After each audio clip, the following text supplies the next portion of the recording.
안녕하십니까. 더불어민주당 도봉을지역위원장 오경입니다. 오늘은 고성 속초의 산불 대처 과정에 대해서 한번 말씀을 드리겠습니다. 지난 4일 저녁 7시 17분경에 고성군 원암리 마을의 전신주에서 시작된 불이 강풍 때문에 갑자기 2시간 만에 속초를 포함한 인근 지역으로 확대되었습니다. 그로 인해서 큰 피해를 입었습니다. 강릉, 동해, 인제에도 산불이 났다고 합니다. 이번 산불을 진화하기 위해서 전국적으로 약 18,000여 명의 소방관, 경찰, 군인들이 참여했다고 합니다. 소방헬기, 소방차 전국에서 총출동하였습니다. 다행히도 하루 만에 주불은 진화하였습니다.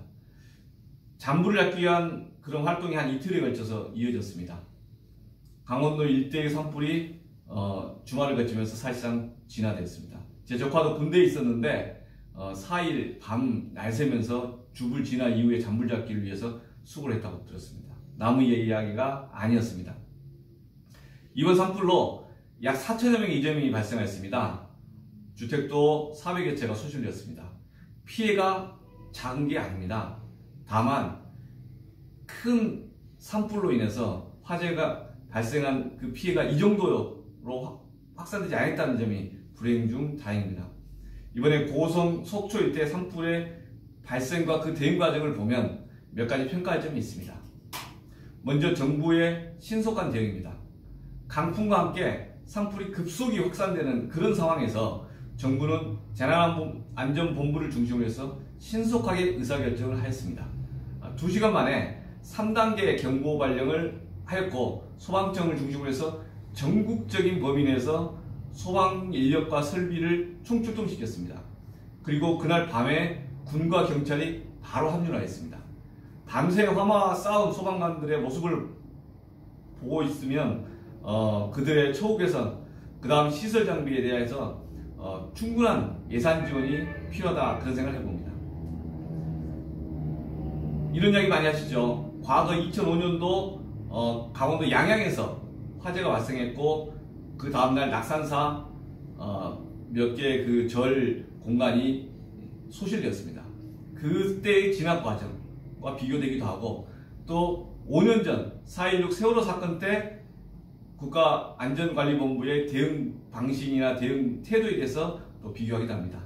어찌됐든 지난 시기의 재난에 대한 대응 과정, 그 과정에서의 우리의 뼈저린 경험, 그걸 바탕으로 재난 대응 매뉴얼이 만들어졌고 이번에 그 재난 대응 매뉴얼이 제대로 작동된 것이다 라는 생각을 해봅니다. 다음으로 이번 고성화재 사건에 대해서 정치적인 정쟁으로 삼는 건 적절하지 않다라는 말씀을 드립니다. 지난 4일 국회 운영위원회에서 저녁에 국가안전보장위원회 안전보장실장이 이런 보고를 받았습니다. 그래서 산불 대응을 위해서 청와대 안전관리본부로 복귀를 해야 한다는 요청을 했었는데 이러지 않은 공방 속에 좀 지연됐습니다. 과연 그 당시에 누가 발목을 잡았는지에 대해서는 이미 각종 기사나 유튜브를 통해서 기록이 있기 때문에 누구나 알 수 있는 상황이고 더 이상 논쟁은 필요 없다고 봅니다.